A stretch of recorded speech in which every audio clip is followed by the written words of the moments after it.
The ribbon never got cut. That's the part people remember. They remember the balloons, the television cameras, the bluegrass band warming up on the lawn, and Rebecca Holloway standing at the front entrance with a pair of oversized gold scissors, smiling like she'd just pulled off the biggest project our neighborhood had ever seen. What they don't remember is the county deputy easing his cruiser into the parking lot without lights or sirens. No drama, no rush. Just one slow turn onto a driveway that should never have been there. Most people thought he was another guest. I knew better. I'd been waiting for him. Rebecca spotted the cruiser and waved. "Glad you could make it," she called, lifting the scissors for another photo. The deputy climbed out, straightened his uniform, and walked toward her carrying a manila folder. Even then, nobody sensed anything was wrong. Camera shutters kept clicking.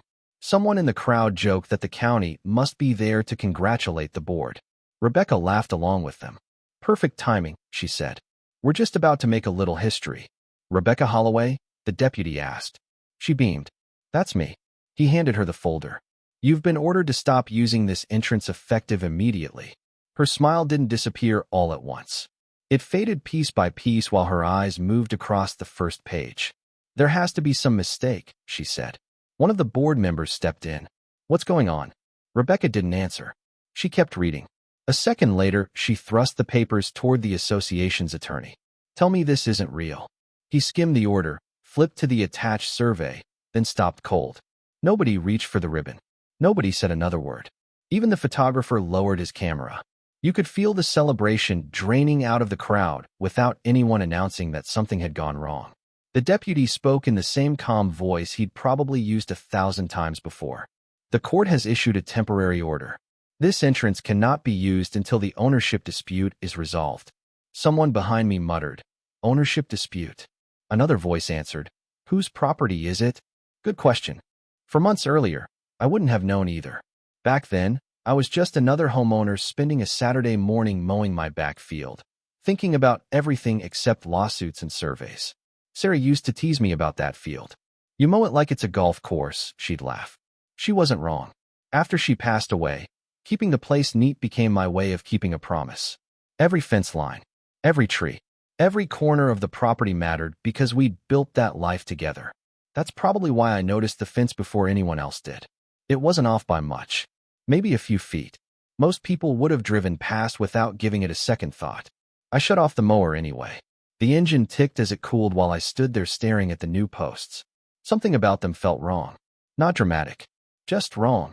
A construction crew was working farther down the hill. Fresh stone lined what looked like a brand new entrance. One worker caught me watching and grinned. "Pretty nice, huh?" "What's it for?" I asked. "The HOA's event venue." He wiped the dust off his gloves. "Big grand opening in a few months." I looked back at the fence, then at the stone entrance, then back at the fence. The distance between them didn't make sense. Maybe I was imagining it. Maybe I wasn't. Either way, I climbed back onto the mower with one thought I couldn't shake. If that fence was where I thought it was, somebody had just built the front door to their biggest project on the wrong piece of land. By Monday morning, half the neighborhood was talking about the new venue. Every mailbox seemed to have the same glossy flyer tucked inside. Weddings, charity dinners, holiday parties, corporate retreats. The HOA called it a community landmark. Judging by the pictures, they weren't aiming small. The artist's rendering showed a stone entrance, landscape gardens, a renovated lodge, and enough parking to host hundreds of guests. Rebecca's smiling face filled the bottom corner beside the words, "A new chapter for our community." I folded the flyer and tossed it onto the kitchen counter. The fence was still bothering me. After breakfast, I drove over for another look. Construction. Crews were everywhere. Concrete trucks rolled in and out. Forklifts hauled pallets of stone across the site. Someone was hanging decorative lanterns along the entrance road. It looked less like an HOA project and more like a commercial event center. A worker waved as I walked over. "You here for the tour?" "Just curious." He pointed toward the entrance. "Pretty impressive, isn't it?" I admitted it was. Whoever designed the place knew what they were doing. The stonework looked custom. Fresh maples lined both sides of the driveway. Everything was built to make visitors feel like they were arriving somewhere special. Then I noticed something that pulled my eyes away from all of it. The entrance road lined up almost perfectly with the fence I'd questioned 2 days earlier. I stood there for another minute, tracing the property line in my head. It still didn't add up. Rebecca spotted me before I left. "Beautiful, isn't it?" she called as she walked over wearing a hard hat with the HOA logo across the front. "Looks expensive," I said. She laughed. "Worth every penny. This place is going to put our community on the map." I glanced toward the entrance. "You ever double-check where that road sits?" Her smile barely changed. "Of course we did." "You sure?" "Architects, engineers, surveyors, lawyers." She ticked them off on her fingers. "Trust me, everything's been handled." Then someone called her name from across the site. "Excuse me," she said before turning away. Big day. That should have been the end of it. For professionals don't usually make the same mistake. I tried convincing myself I was overthinking it. For the next week, I stayed busy around the house. Fixed a loose gate. Cleaned out Sarah's old workshop. Even spent an afternoon fishing at the county lake. Still, every time I drove past the construction site, my eyes went straight to that fence. It was like seeing one crooked picture hanging on an otherwise perfect wall. You stop noticing everything else. Finally, I drove downtown and walked into the county recorder's office. I wasn't looking for a lawsuit. I just wanted to know whether my memory was failing me. The clerk pulled the subdivision plat from the archive and slid it across the counter. "Anything specific you're looking for?" "Property lines." She pointed toward the survey marks printed along the edge. "Those haven't changed since the subdivision was recorded." I studied the map for several minutes. The measurements match what I remembered. On paper, my property line sat exactly where I thought it did. If the map was right, the entrance wasn't. I rolled the plat back up and thanked the clerk. She smiled. "Find what you needed?" "Not yet," I admitted. "But I think I know where to look next." On the drive home, I called the only person I knew who wouldn't dismiss a question just because everyone else seemed confident. Attorney Clara Whitmore answered on the second ring. I gave her the short version. She listened without interrupting. When I finished, there was a brief pause before she asked one question. "Do you want to prove you're right? Or do you want to know the truth?" That wasn't the question I expected. It was also the reason I hired her. Clara's office sat above an old hardware store on Main Street. No marble lobby. No glass walls. Just creaky wooden stairs and a brass nameplate that had probably been there for 20 years. She waited until I finished explaining everything before saying a word. Then she slid the subdivision plat back across her desk. "Tell me what you actually know." I frowned. "The fence feels wrong." "That's not what I asked." She folded her hands. "What do you know?" I took another look at the map. "I know this is the recorded property line." "Good." She nodded once. "Anything else?" "I know the entrance appears to cross it." "Appears." She repeated the word like it mattered. "That's better." I let out a quiet laugh. "You're not making this easy." "It's not supposed to be easy." She leaned back in her chair. "People lose good cases because they start believing what they want before they collect the facts." She closed the file. "Go home. Don't confront anyone. Don't accuse anyone. And don't post a single word online." "So what do I do?" "Watch." "That's it. For now." A few days later, I did exactly that. Every afternoon, I found some excuse to drive past the construction site. Sometimes I'd slow down at the stop sign. Sometimes I'd park across the road with a cup of coffee and pretend to answer emails. The place changed almost daily. Stone columns rose at the entrance. Landscapers planted rows of fresh shrubs. Decorative lights appeared along the driveway. It was impressive, I'll give them that. They weren't building another neighborhood clubhouse. They were building a business. One morning, I watched a flatbed truck unload a massive carved sign with the venue's name across the front. A crew spent nearly an hour positioning it between the stone columns. One worker stepped back, admired it for a second, and said, "That's going to look incredible in wedding photos." Another laughed. "People won't even remember what this place looked like before." I almost answered, "I do." Before the bulldozers showed up, Sarah and I used to walk that stretch of property every spring. She loved the row of old dogwoods near the fence. They weren't especially rare, but she treated them like family. Every April, she'd cut a few branches, bring them into the house, and insist winter was officially over. Even after she was gone, I couldn't bring myself to remove them. They reminded me that some things were worth keeping exactly where they belonged. A week later, I noticed orange paint marks on the ground near those same trees. Survey markings. My stomach tightened. The next morning, one of the dogwoods was gone. Its stump sat beside a pile of fresh dirt like it had never existed. I climbed out of my truck before I realized I was doing it. A foreman spotted me walking over. Can I help you? That tree's been there for decades. He glanced at the stump. Wasn't on the final landscape plan. Whose plan? He shrugged. You'll have to ask the HOA. I didn't. Clara had been clear. No arguments. No scenes. Just facts. So I drove home, dug an old photo album out of the closet, and started turning pages. Birthday parties. Cookouts. Sarah sitting beneath the dogwoods with dirt on her jeans after planting flowers. Then I found the picture I'd forgotten existed. Sarah was standing beside the fence, smiling straight at the camera. The date was printed across the bottom, 12 years earlier. I carried the photo to the kitchen table and laid it beside the subdivision plat. The fence in the picture lined up exactly where the recorded survey said it should. The fence outside no longer did. I picked up my phone and called Clara. She answered with her usual, "Whitmore. I found something." There was a brief pause. "A feeling?" she asked. "No." I looked at the old photograph again. Evidence. Clara studied the photograph for less than 10 seconds before reaching for a magnifying glass. She didn't look at Sarah first. She looked at the fence.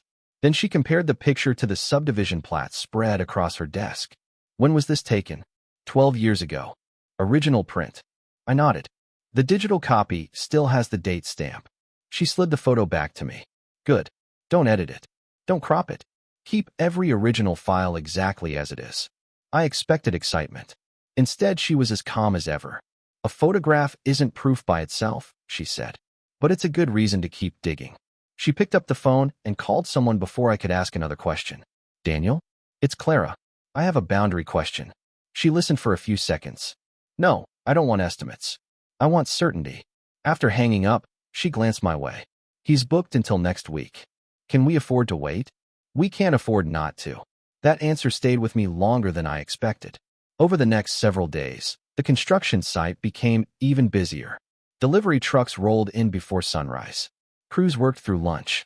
By the weekend, the stone entrance was finished, the landscaping was almost complete, and workers had started hanging banners that read grand opening next month. Rebecca gave interviews to the local newspaper like the project was already a success. This venue will become the heart of our community, she said in one article. People will be talking about it for years. She was right, just not for the reason she imagined. One afternoon, I drove past the entrance and found Rebecca directing volunteers as they planted flowers along the new walkway. She spotted my truck and waved me over. "What do you think?" she asked. "Looks like you've put a lot into it." "We have." She brushed dirt from her gloves. "This is going to be something the whole county can enjoy." I glanced toward the entrance road. "Ever wonder if you're standing in the wrong place?" She gave me a puzzled smile. "Still worried about that fence?" "Just asking." "Well, stop." Her voice stayed pleasant, but there was an edge behind it now. "We've had engineers, surveyors, attorneys, inspectors, everyone signed off. You're worrying about a problem that doesn't exist." Before I could answer, a volunteer walked over carrying a tray of lemonade. Rebecca accepted a cup, thanked her, and turned back to me. "Come to the grand opening," she said. "You'll see for yourself." I wished her luck and headed home. That evening Clara called. "Don't go back there again." "Why?" "Because if you're right, they're about to spend another few $100,000 improving evidence." I laughed. She didn't. "I'm serious. You don't want me taking more pictures?" "Take all the pictures you want, from public property." She paused for a moment. "But don't interrupt them. Even if I know they're building on my land. Especially then. That doesn't make much sense." "It will." A few days later, Daniel finally arrived. He didn't start with measuring equipment. He started by walking the entire boundary with the old subdivision plat folded under one arm. Every few yards he'd stop, kneel beside an iron monument buried in the ground, brush away years of dirt, and compare its location to the recorded map. He barely spoke. Every so often he'd jot down a number, tuck the notebook back into his pocket, and keep moving. Nearly 3 hours passed before he unfolded the tripod for his survey instrument. By sunset, he packed everything into his truck and stood quietly beside the tailgate. "Well?" I asked. He rested one hand on the survey case. The monuments never moved. He glanced toward the new entrance glowing in the evening light. Something else did. Daniel came back 2 days later carrying a rolled survey tucked under one arm. He didn't waste time with small talk. He spread the map across the hood of my truck, smoothed the corners with both hands, and traced a red line with his finger. "Here's your property." His finger slid a few feet to the right. Here's the entrance. He looked up. Those two shouldn't overlap. I stared at the map for a long moment. How far? Far enough. That was the most dramatic sentence Daniel ever spoke. Clara arrived about 20 minutes later. Daniel handed her the survey without another word. She studied it, compared it to the subdivision plat, then folded both documents together. This is cleaner than I expected. Good clean or bad clean? I asked. Good for us. She tapped the driveway on the survey. The entrance crosses your property before anyone even reaches the venue. So they built on my land. Part of it. Can they fix it? She looked back toward the stone entrance. Trucks were still coming and going. Workers were planting flowers along the sidewalks. Somebody had started hanging white lights from the trees. Sure, she said. If they tear it apart and start over. We watched the construction crew for another minute. Rebecca drove past in a golf cart, laughing with two contractors. She never noticed us standing across the road. I asked the question that had been sitting in the back of my mind since all this started. Should we tell her? Clara answered without taking her eyes off the site. No. Why not? Because right now we have a survey. She rolled the paper back up. I want to know why this happened. Does it matter? Very much. She turned toward me. Mistakes leave trails. Find a trail, and you usually find the truth. Over the next 3 weeks, we said almost nothing to the HOA. Construction raced ahead. The parking lot was paved. Decorative signs went up. Vendors delivered tables, chairs, and outdoor lighting. Local businesses started advertising wedding packages before the venue even opened. Every few days I drove past with my phone resting on the dashboard, snapping photos from the public road. The pictures told their own story. New retaining wall. New landscaping. New entrance lights. More concrete. More stone. More money. Clara wanted every stage documented. If they ever claim this was here before, she said, we'll have a timeline. 1 afternoon, Rebecca spotted me again. She walked over carrying a clipboard and a bright smile that looked more practiced than friendly. You sure do drive by here a lot. Curious how it's coming along. She laughed. You'll have to book the place sometime. I glanced toward the entrance. I don't think that'll happen. Your loss. She shrugged and started to walk away before turning back. By the way, we've already sold out our first month. She sounded proud. I wished her luck and headed home. Clara called that evening. I think I found the loose thread. I met her at the office an hour later. She had half a dozen title documents spread across her desk. Most were routine closing papers. One folder was surprisingly thin. She tapped it with a pen. This file should be twice as thick. I flipped through it. Missing pages? Maybe. She shook her head. Or maybe something that was supposed to happen never did. She reached into the folder, pulled out a single draft agreement, and slid it across the desk. Read the last page. I did. Then I stopped. At the bottom sat 3 blank lines. One for a property owner. One for a witness. One for a notary. Not a single signature. The room went quiet after I reached the last page. 3 blank signature lines. No initials. No notary stamp. Nothing. I looked up at Clara. That's it. That's it. She slid another folder across the desk. I spent 2 days trying to prove this copy was incomplete. And I couldn't. She leaned back in her chair. County records don't have a signed version. The title company doesn't have one. The closing file doesn't have one. I stared at the draft again. So they planned to get permission. But nobody finished the job. She didn't sound excited. If anything, she sounded disappointed. People assume cases like this happen because someone gets greedy. Most of the time they happen because everyone assumes the next person handled the paperwork. Daniel arrived a few minutes later carrying the certified survey inside a hard plastic tube. He unrolled it across Clara's conference table and anchored the corners with 2 thick law books.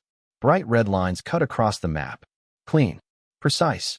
Impossible to misunderstand. Daniel pointed to the driveway. Every guest enters here. His finger moved a few inches. This section belongs to you.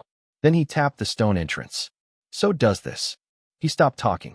He never added extra words when the map could do the work for him. Clara compared the survey to the draft agreement. Then she reached for the old photograph of Sarah standing beside the fence. 3 different pieces of evidence. 3 different years. All pointing to the same conclusion. She stacked them together and nodded once. Now the story makes sense. I asked the question that had been bothering me since the beginning. How does something this big slip through? Clara picked up a yellow legal pad and drew a straight line across the page. At one end she wrote developer. At the other she wrote HOA. Between them she added engineer, survey consultant, title company, closing attorney. Everyone trusted the person before them. She circled the blank signature page. This should have stopped the project cold. Instead, somebody assumed it had already been signed. She dropped the pen onto the desk. After that, the mistake just kept getting more expensive.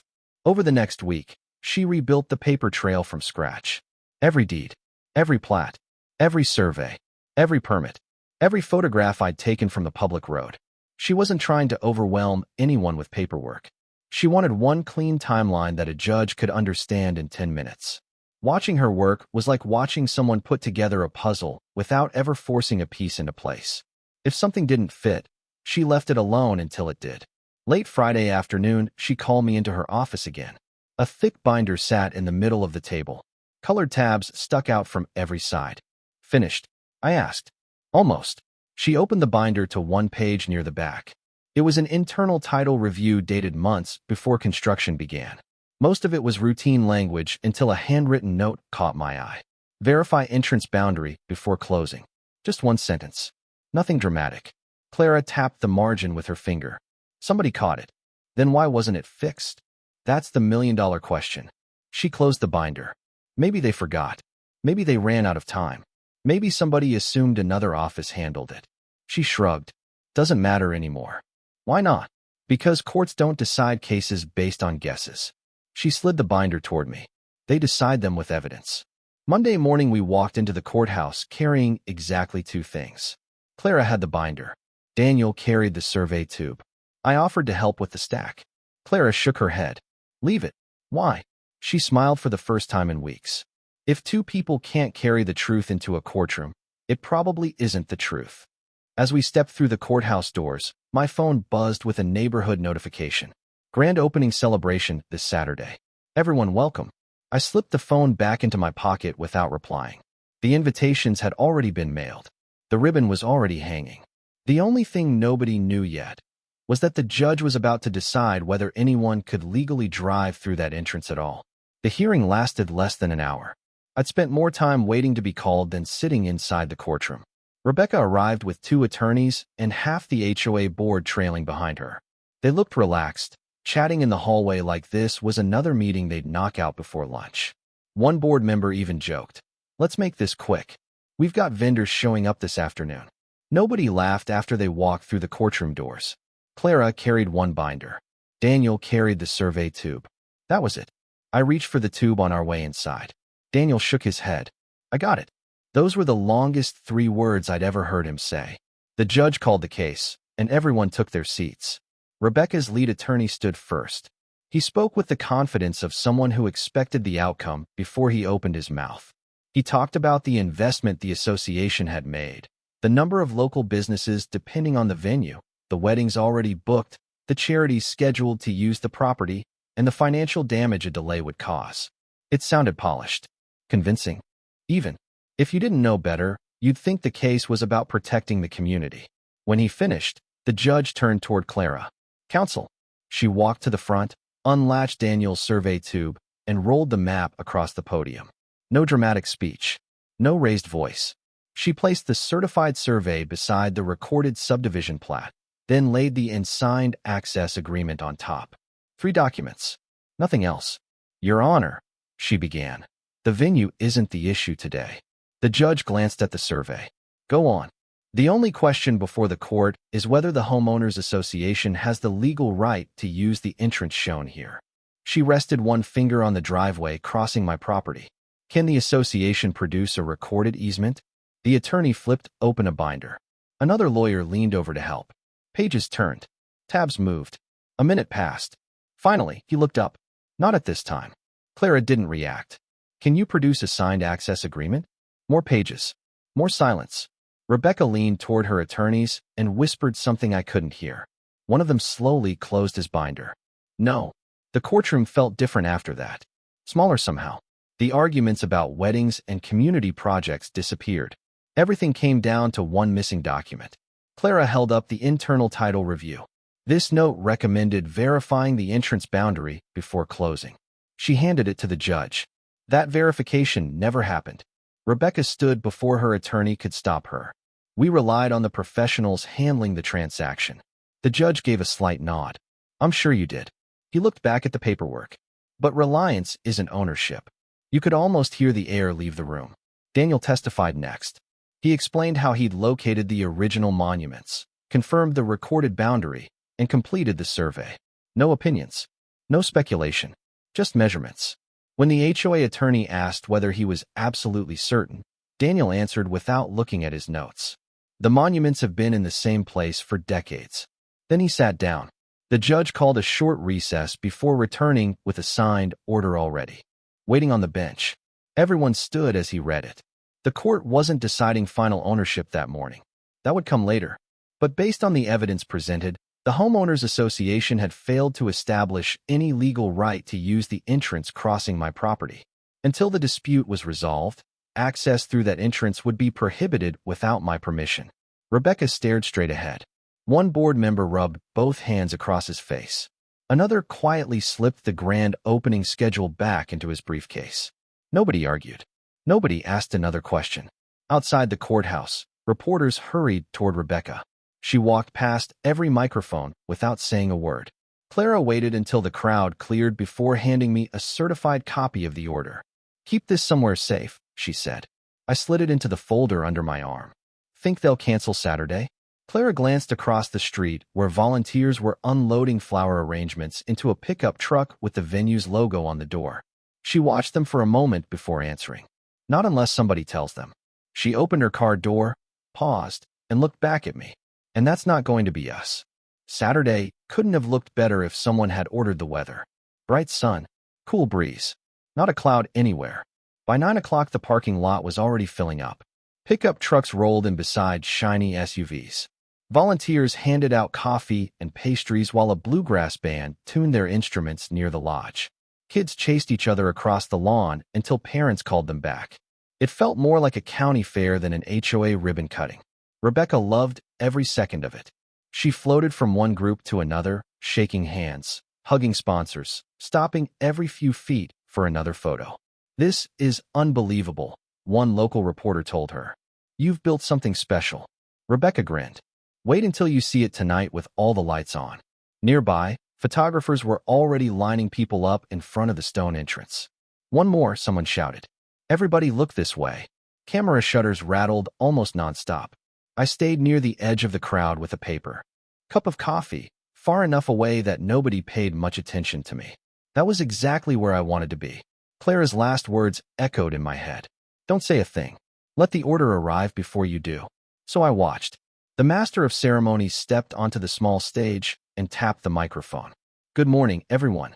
Thank you for being part of such an exciting day. Applause rolled through the crowd. In just a few minutes, Rebecca Holloway will officially open the newest gathering place in our community. More applause. Volunteers stretched the red ribbon tight across the entrance. Rebecca accepted a pair of oversized gold scissors and held them up while another wave of cameras flashed. Right here, one photographer called. Rebecca, over your shoulder. She laughed. You're making me work for this picture. Then someone near the parking lot frowned. Who's that? 3 county vehicles had just turned into the driveway. No flashing lights. No sirens. They moved slowly enough that most guests barely noticed them. A few people assumed they were late arrivals. Others kept talking, coffee cups still in hand. The bluegrass band drifted to a stop, one instrument at a time. The deputy climbed out first. The county attorney stepped out behind him carrying a leather portfolio. Rebecca spotted them and waved with the scissors still in one hand. Glad you made it, she called. Perfect timing. The deputy crossed the lawn without changing his expression. When he reached the ribbon, he stopped. Rebecca Holloway? That's me. She smiled for another camera. I need a quick signature? No, ma'am. He handed her a sealed folder. You've been served. Her smile froze. Served? She opened the folder, scanned the first page, then flipped to the attached survey. The color drained from her face. No. She turned toward her attorney. Tell me this is wrong. He took the papers, read the first page, flipped to the map, and stopped moving altogether. Nobody cut the ribbon. Nobody even reached for it. One television cameraman quietly lowered the lens aimed at the ceremony and swung it toward Rebecca instead. Every other camera followed. The ribbon wasn't the story anymore.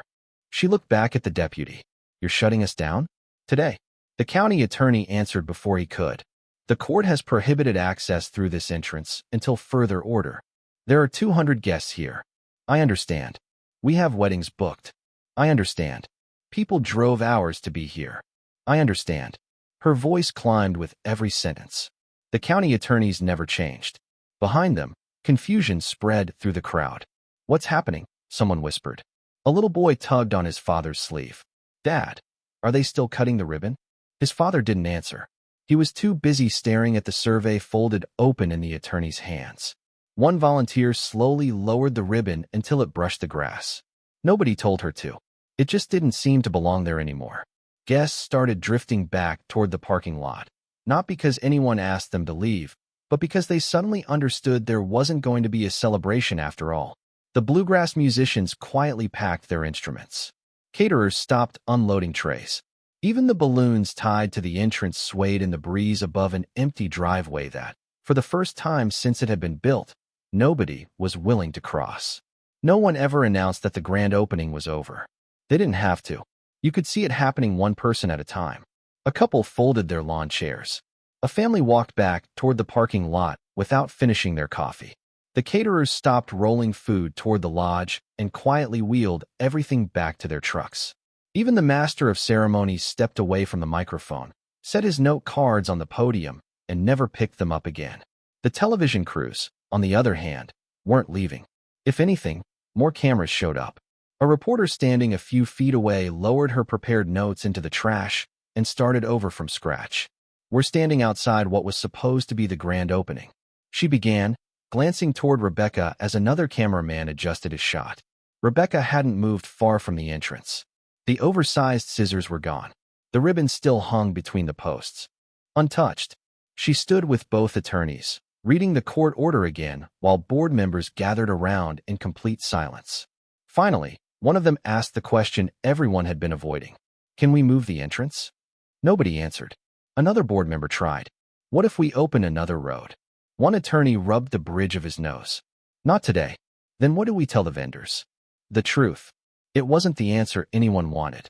I tossed my empty coffee cup into a nearby trash can and started walking toward my truck. Halfway there, I heard someone call my name. It was Rebecca. For a second I thought she wanted to argue. She didn't. She caught up, still holding the folded court order in one hand. "Did you know this was coming?" she asked. "Yes." She stared at me for a long moment. "Why didn't you say something?"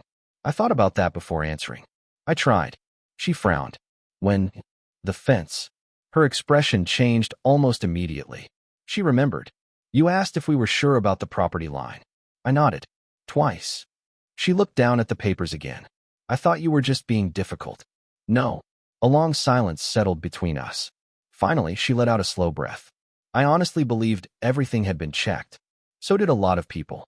She gave a tired little nod, turned around, and walked back toward the board without another word. That was the last conversation we had before the lawyers took over. The weeks that followed were surprisingly quiet. There were no dramatic courtroom showdowns, no television debates, just meetings, surveys, title reviews, and stacks of paperwork moving from one office to another. Daniel's survey was independently reviewed. Same conclusion.